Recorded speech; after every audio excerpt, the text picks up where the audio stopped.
क्या कॉकरोच जनता पार्टी सिर्फ एक मीम है, एक सोशल मीडिया का पेज है, या ये कुछ नया और बड़ा करने की शुरुआत है?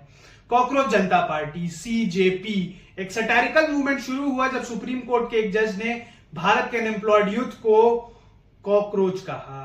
कॉकरोच जनता पार्टी जिसने अपनी शुरुआती दिनों में बीजेपी और कांग्रेस के इंस्टाग्राम फॉलोअर्स को ही पिछाड़ दिया, वो अब भारत के पॉलिटिक्स में एक पॉलिटिकल बज़वर्ड बन चुका है और लोग अपने आप को उसके साथ या उसके अगेंस्ट डिवाइड करके भारत के पॉलिटिक्स को देखना शुरू कर चुके हैं।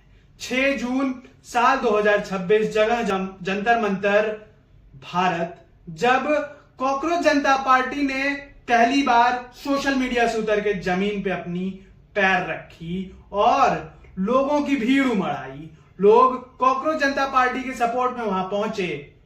मुद्दा साफ था कि भारत के एजुकेशन मिनिस्टर धर्मेंद्र प्रधान का रिजेक्शन और रेजिग्नेशन।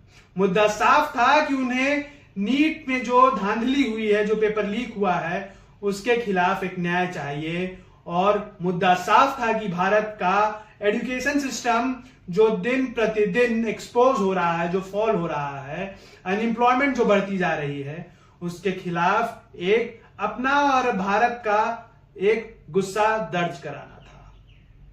मैं आपका दोस्त और होस्ट लौटा हूं पास द पावर के इस एपिसोड में, जहां हम बात करेंगे कि क्या सीजेपी एक मूवमेंट जो आज शुरू हुआ है, ऐसा पहले कभी हुआ था? क्या ऐसा होता है कि एक मूवमेंट जो युद्ध शुरू करता है वो दुनिया के राजनीति को और देश के भविष्य को बदल देता है? तो चलिए शुरू करते हैं, और शुरू करते हैं जंतर मंतर से ही। शुरू करते हैं जंतर मंतर से साल 2011, जब जंतर मंतर पे भूख हड़ताल शुरू हुई और शुरू हुआ करप्शन के खिलाफ गुस्सा उस समय युद्ध का भी था, गुस्सा उस समय नए नए नौकरी पाए कामगारों का भी था, जो करप्शन से बदहाल होके इस देश में तरबतर घूम रहे थे। उस जंतर मंतर के प्रोटेस्ट से निकली एक पार्टी जिसने देश में बदलाव लाने की कोशिश की, पर आगे चल के आज 15 साल बाद वो भी उन्हीं राजनीतिक पार्टियों जैसी बनती जा रही है जिसके खिलाफ उसने प्रोटेस्ट शुरू किया था। हम चलते हैं अरब साल 2010, जब ट्यूनेशिया के एक छोटे से शहर में एक इंजीनियर लड़के पे एक बर्बरता की गई और उसने पॉलिटिकल बज़ बनाया, जहां से पूरे रीजन की पॉलिटिकल हिस्ट्री और पॉलिटिकल डायनेमिक्स ही बदल गए। मोहम्मद बुजोजी, एक लड़का जो इंजीनियर था, 26 साल का था, अनएम्प्लॉयड था, सड़क किनारे एक छोटे से शहर में अपनी रेडी लगा रहा था।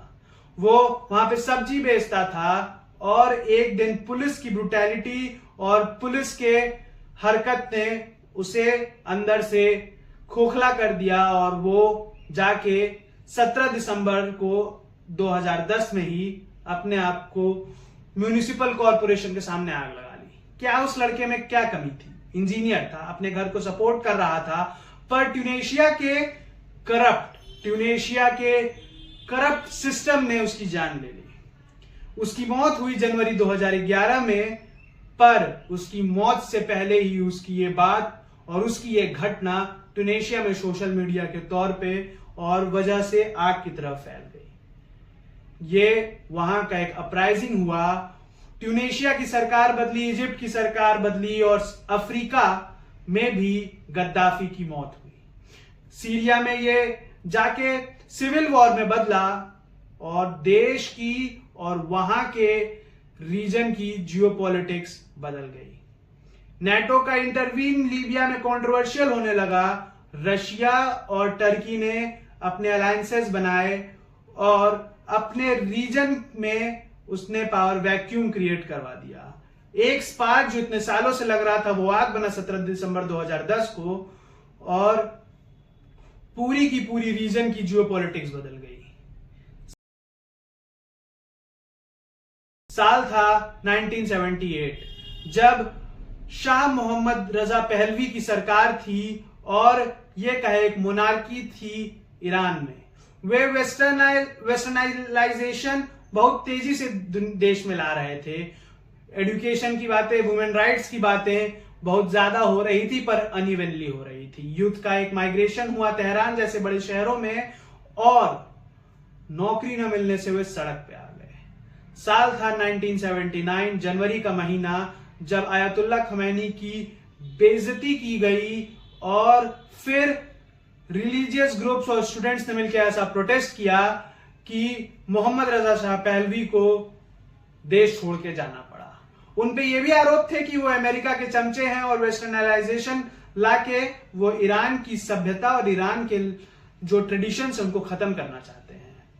फरवरी 1979 में इस्लामिक रेवोल्यूशन कंप्लीट हुआ और वहां पे एक पॉलिटिक्स बदल गई। इस्लामिक पॉलिटिकल राइज हुआ और एक थियोक्रेसी की सरकार वहां बनना शुरू हो गई। और आज जब हम देखते हैं ईरान को, तो थियोक्रेसी की सरकार की ही इमेज हमारे दिमाग में आती है। एक यूथ मूवमेंट जो 1978 में शुरू हुआ, जो एक यूथ मूवमेंट जो दिसंबर 1978 में शुरू हुआ, उसने वहां की पॉलिटिक्स को और सेंट्रल मिडिल ईस्ट को पूरा बदल दिया। आज जब हम ईरान वॉर की बात करते हैं, आज जब हम ऑयल सेक्टर की बात करते हैं, आज जब हम पेट्रो डॉलर की बात करते हैं, उसमें एक बहुत बड़ा प्लेयर ईरान नजर आता है।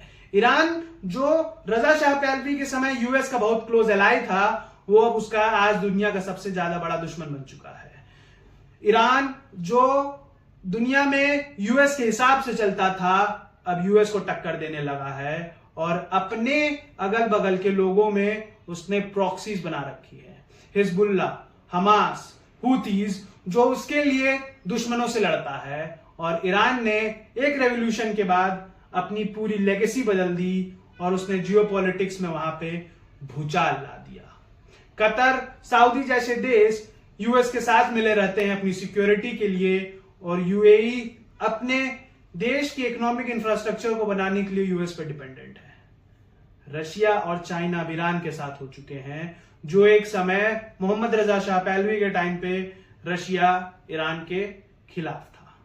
एक यूथ मूवमेंट जिसने 1978 में शुरू हुआ, उसकी लेगेसी आज जून महीने साल 2026 में भी दिखती है। जो मिसाइल्स उड़ते हैं ईरान से, वो उसी लेगेसी सिस्टम का एक पार्ट है।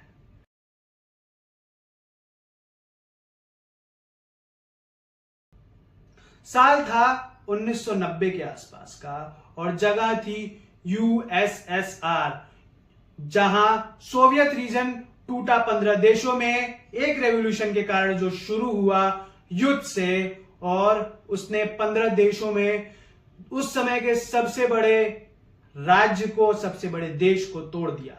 न्यूक्लियर पावर्स डिवाइड हुए 4 जगह और रशिया अनस्टेबल हुआ, इकोनॉमिक फॉल हुए और उसकी साख जो दुनिया में बनी हुई थी वो टूटी। कोल्ड वॉर जो इतने दिनों से चल रहा था वो टूटा, तो बाइपोलर वर्ल्ड अब यूनिपोलर बन चुका था। यूएस अब एकमात्र सुपर पावर बचा था। हालांकि आगे चल के रशिया ने अपने आप को संभाला और उसने वापस से वो ओहदा वापस पाया जो उसका यूएसएसआर के समय था। रशिया आज भी अपने उन देशों को वापस पाना चाहता है जो उससे टूट के अलग हुए हैं, पर एक यूथ मूवमेंट ने पूरी दुनिया की जियोपॉलिटिक्स में भूचाल ला दिया।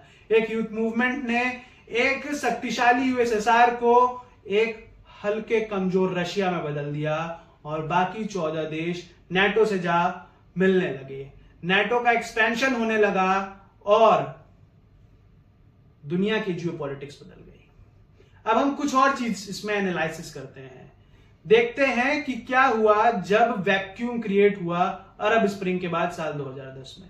साल 2010 में जब अरब स्प्रिंग वहां पे हुआ और वहां वैक्यूम क्रिएट हुआ, तो रशिया और टर्की ने अपने अलाइज वहां पे बनाना शुरू किए। नाटो ने लीबिया में कंट्रोवर्शियल इंटरवेंशन किया और गद्दाफी की मौत के बाद सीरिया जो है अपना चला गया सिविल वॉर में। पर माइग्रेंट्स जो वहां से निकले, लाखों लोगों की जो मौत हुई, वो यूरोप पहुंचे और माइग्रेंट्स ने यूरोप की पॉलिटिक्स को राइट शिफ्ट कर दिया। माइग्रेंट्स आज दुनिया में, यूरोप में एक प्रॉब्लम बन चुके हैं। वहां पे वो उस देश में जहां वो पहुंचते हैं उसके सोशल एथिक्स को, ट्रेडिशंस को कर्ब करने लगे हैं, पुश बैक करने लगे हैं। अब हम वापस लौटते हैं जंतर मंतर पे। साल 2026 में ये एक लड़ाई शुरू हुई है सिस्टम के खिलाफ युद्ध की। साल 2026 में सीजेपी ने लड़ाई शुरू की है सिस्टम को बदलने की। सवाल ये नहीं है कि आप सीजेपी के साथ हैं या सीजेपी के खिलाफ हैं, आप किसी पॉलिटिकल पार्टी के इन्फ्लुएंस में हैं या देश की राजनीति से आपका कोई मतलब नहीं है।